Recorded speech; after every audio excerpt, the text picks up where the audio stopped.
Ndala, ndala, ndala. Welcome, welcome, welcome. So this is going to be the first video in a mini-series concerning time and the divine, time and spirituality, time and technology. And as I've mentioned in previous videos, I am going to be using the series Dark to illustrate some of the notion that I'm going to discuss in this mini-series. I think it's going to be a 3-part series. Of course, I may extend it if you raise some of the aspect that you would like for me to go into more depth, then we can extend the discussion. In this particular episode, we will be talking about the notion of time travel and its utility. I've had many discussions about this, many discussions about how it is illustrated in the series Dark. For those of you who are new, Dark is a German series currently playing on Netflix. And I think there's 2 seasons so far. It's supposed to be a trilogy. If you haven't watched that, you may want to watch it to get more insight in terms of understanding how I'm going to be using the illustrations, but you don't necessarily need to have watched the entire series in order to understand my point. I will be using the series to illustrate some of the aspects of how we perceive time and how it's presented in that particular show, but the notions are larger and general notions about time itself and how we view and deal with it. So in the perception of what time is, I think there are tons and tons of YouTube videos in terms of the scientific aspect of how scientists and physicians and mathematicians are viewing time. There's often the confrontation in saying that time is not linear. It's not just a line that goes on and on and on and on, a straight line that goes on and on and on. There is this other notion that time is more of a circle, a loop, where present, past, and future are all mashed up together. And then there is my perspective. There are also, a lot of different perspectives based on indigenous traditions, which some of them use the notion of time and as not being linear. And I think a lot of the assumptions that are being made from the content and the video that I've seen is that just because they say that it's non-linear, it doesn't mean it's a circle. And that's kind of the approach that I'm taking. For me, time is not a circle. We don't endlessly repeat exactly the same scenario over and over and over again. Even when you look at the seasons, okay, you know that every year, depending on where you are in the hemisphere, I'm currently living in the northern hemisphere, so every year we have winter, spring, fall, and summer. Okay, and every year this is going to go on: spring, summer, fall, winter. There's no surprise there. However, not all fall are equal. Not every winter is made equal. And don't bring me anything about climate change and human interaction and all of that. Even when you look at time in millions of years ago, before man was even there, every winter wasn't the same. Every cold era was not the same. Every warmer era was not the same. Okay, so even though there are patterns, meaning fall, winter, summer, and spring, we can recognize those major patterns. The way they've been presented, what they contain, the density of the wind, the depth of the snow, the quantity of the snow, of the rain, and the intensity of the sun, that's always movable and variable over the years. And this is what I'm saying. This is why for me, time is not a circle. It's not something that repeats over and over and over and over and over. It is not linear because you can go from your past to your future to your present and back and forth and all of that. And we've seen that through your premonitory dreams that takes you to the future, to your memories and your souvenirs that take you back to the past, to also your dreams where you can go back and relive some of certain things. So we know that it is not just something that you keep moving forward and you can look back or you can return. Okay? So, and of course, if you have other theories and other ways of viewing it, please do share and leave them in the comment below. But from my perspective, time is not linear. Now, when we are talking about time and changing the past for the future, it gets very blurry. It gets sometimes messy as well. And I think it also gets a lot convoluted from two aspects. First, we're going to talk about the concept of going back and changing things in time. And then we're going to talk about the purpose of it. Because I think the most important confusion comes when you fail to understand or to take in consideration the purpose or the intention of going back to the past and changing things. So in the movie, the time travel machine, there are two ways that are illustrated in terms of traveling through time. The first one is through a physical, spiritual kind of way where you enter this cave that is literally at the intersection of the time loop or the time travel space. And then the second option is by using the time machine that they eventually created. Okay, so we do have an aspect that's practical, that's physical, knowing that in dark, the specific town is at a place, a physiological place where time and space are connected, and there is kind of a doorway through time and space.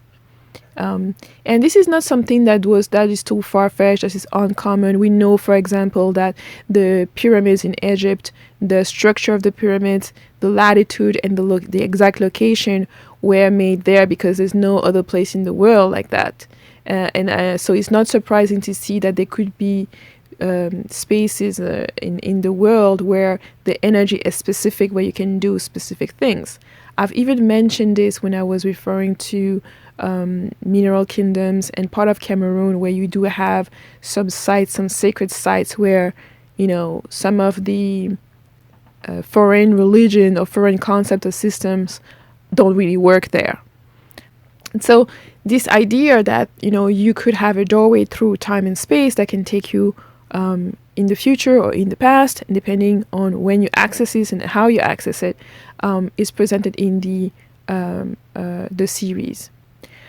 Now, when they show this in the series, some of them use the notion of time in terms of dreaming, where Jonas has dreams of his late father. He dreams of the black substance that we will find out later on that is tied to time travel. So he has those little snippets through his dreams about events of the past, the future, and I will even say cross-dimensional. But it's not really that much emphasized in the series. The series focuses much more on the practical doorway, the physical doorway, and on the time travel machine itself. Now, in terms of the purpose of time travel, and this is where it can get quite messy.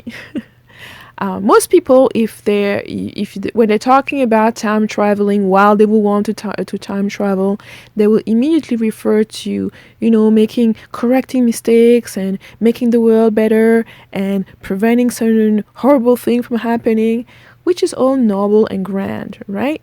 When you think about it. But we also forget that sometimes intertwined in all of that, there is an underlying self-serving purpose in it.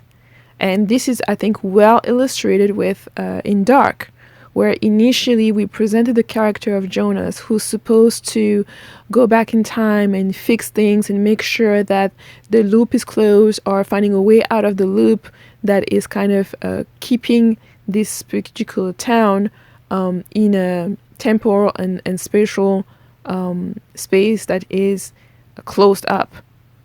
People don't seem to be able to leave the town, don't seem to be able to get outside of the connection that exists within the town. And in the initial steps of the series, we are thinking about, okay, this is a good thing, he's trying to correct things and all of that. But then as we go, we realize that all of this is more self-serving. The first element was that when Jonas understands that his existence. His being, his existence is based on his father being taken out of his temporal space, out of his normal timeline, being brought in the past, meeting his mother, and hence him coming to play. And his initial mission was to prevent his father from being taken outside of his time loop, or return his father to his correct time within a short amount of time after he had been taken out. And when he finally has the opportunity to correct that and make the time loop and redress and correct the time loop, he also realizes that if his father hadn't been taken out of that time loop, he wouldn't exist. So by correcting this mistake, or by correcting this event, he will have to forbear his own existence. And I think this is a confrontation that when we think about, are we really going or wanting to go back in time to make things quote unquote right, to correct what was wronged? Or are we willing to do that so long as it doesn't have any negative consequences or substantial consequences on our own existence? And in the series, we see with Jonas that he refuses to do it. He realized that he wants to continue to exist.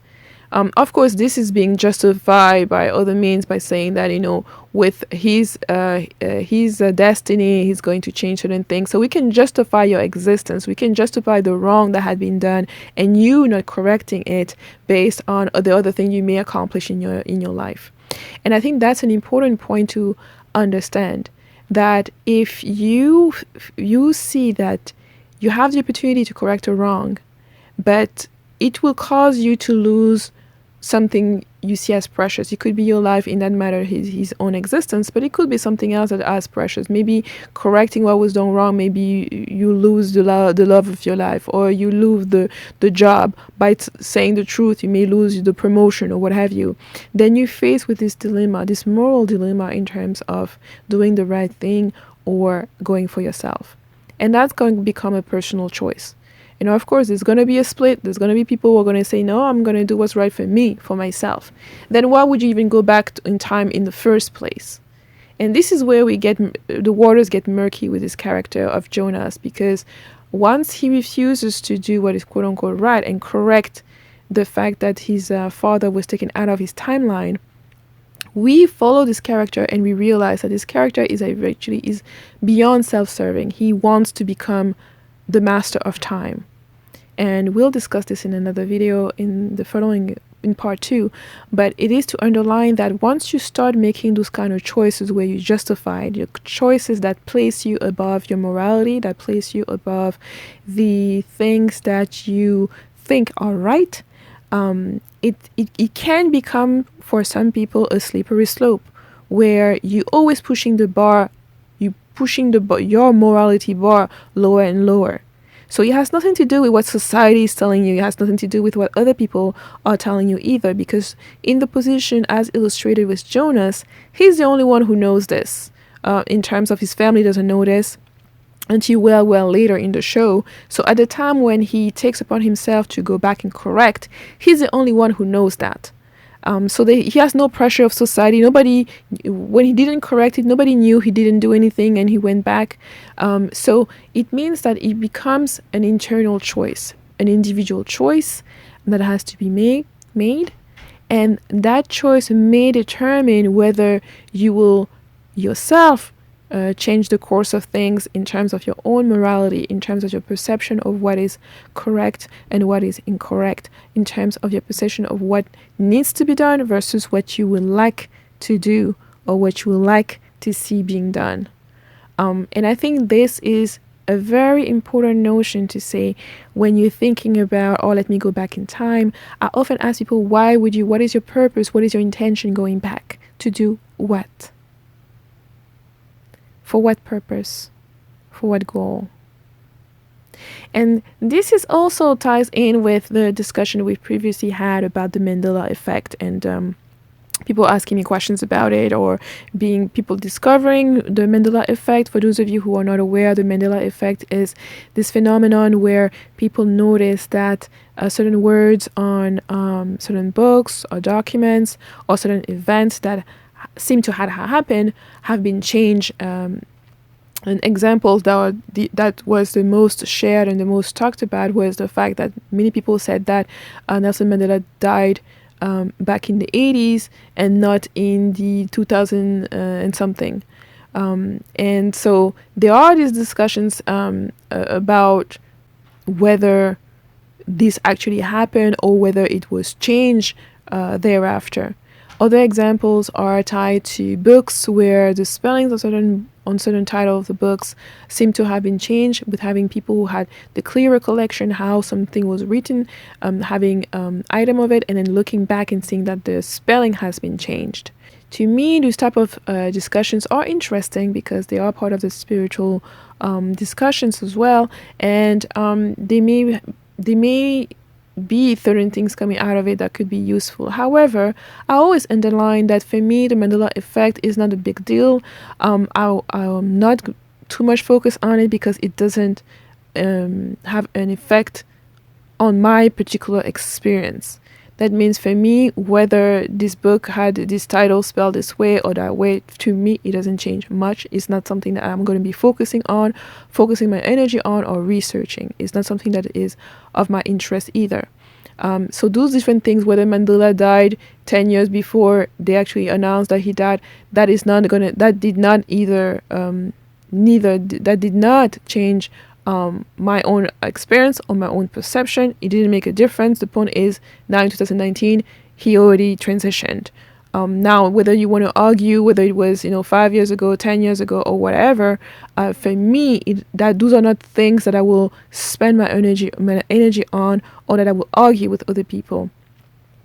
However, if it was for me to notice that my own birth certificate had some things that had changed, or something that is intimate to me, something that pertains to me, that affects my daily life, then yes, I may turn, depending on what it is, I may spend a lot more energy and may be a lot more inclined to look into it and to see when was the change and assess when the change occurred and what type of change it was. And what I'm underlining with this is that a lot of people spend a lot of time researching things that ultimately don't have an impact on their individual experiences, and sometimes are things that they have no control of modifying or changing, even when they figured out that this is actually correct or incorrect. So I place a little bit of caveat on those different notions in terms of the Mandela Effect. I think it's important also to, while I am not focusing a lot of energy into it, it's important, however, to notice those kind of things, because as people will say, there are different glitches in the matrix, meaning that there are errors, there are things that are being pointed out, and they pointed out for a reason. Part of the reason it is so that some of you will spend the energy into it and, get into that rabbit hole that they will never come out from. Other part is just for some of us to be aware of those different changes, because sometimes it starts with small changes before larger, bigger, more structural changes happen. And I think this is part of what some of us are doing. They are noticing these few changes, not taking any action towards them, but keeping in mind and monitoring the extent of the changes that are being reported. So I'm not minimizing the Mandela Effect. I'm just saying that at this point in time, in my experience, it's something that I'm rather monitoring than deeply researching or getting angry about or fussing about. Okay, so the Mandela Effect is intertwined with this notion that things are being changed in time, and there's nothing extraordinary or conspiracy or weird about this. We already know that there have been a lot of experimentation in terms of physics and in terms of mathematics to define time and to find the formula of time, the connection of time, to try to undo certain things in time. So for me, this is not something that's new or that's like far-fetched. And it would be even fairly possible that those maybe results of certain experiment in terms of mathematics elaboration and things of that nature. That wouldn't surprise me. However, with this idea of the Mandela Effect, with this idea of things, with this idea of having the capability to go back in time and change certain things, comes a responsibility attached to doing that. This is a part of the purpose of this video. When we talk about time, for me, it's like you talk about the things that matters to you. You talk about the things that have an impact on your experience, because they are much more important than the things that don't, right? So when you are thinking about your ability to go in time, to go through time, your ability to travel time, to go back in the past, to go to the future, etc., and come back to the present, or be fully present, then you have to also talk and discuss the notion about the responsibility that comes with those type of abilities. I've mentioned this before in terms of the psychics, people who have the ability to have flashes from the future, the seers, the prophets, who have that extra insights, but also those who are able to have glimpses of the past, to be able to see somebody and know their past, and the responsibility that comes with that, the responsibility of having that extra information that you have to carry on, that responsibility or that burden about looking at people and knowing some of the inner secrets, having that information about their childhood, about their past, about what they've done, or even what they are going to do in the future. There is a responsibility that underlay with it. And I think in the illustration in the series Dark, we don't really see Jonas being responsible for all of the changes that he's undertaking. In fact, he's more keeping other people in the loop. And in the most recent season, I think seasons 2, he even decides to take someone's life that he, I guess, feel doesn't matter as much for the cause that he's trying to achieve, the goal that he's trying to achieve. So we can see that the ability, when people are offered the ability to manipulate time or travel to time, that may also impact their sense of responsibility and their sense of morality. And to tie this back to you who are listening in this discussion, yes, discussion is about time, it's about also the series, but it's also about you, about thinking about your use of your dream, your use.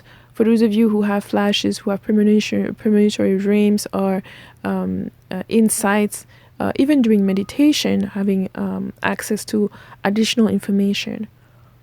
What is your responsibility? How do you perceive your responsibility to be? If tomorrow you were able to go back and change some of the things that you've done in the past, would you do it? So I will leave you with that question to finish this first section of this mini-series. Of course, I'm looking forward to seeing your response and what you think about time itself, about maybe the Mandela Effect, if you care to share on that, but also how you perceive the responsibility that one may have if you had the ability to change the past, change the future, and impact the present as well. I hope this was useful, and I'll talk to you in my next video. Bye.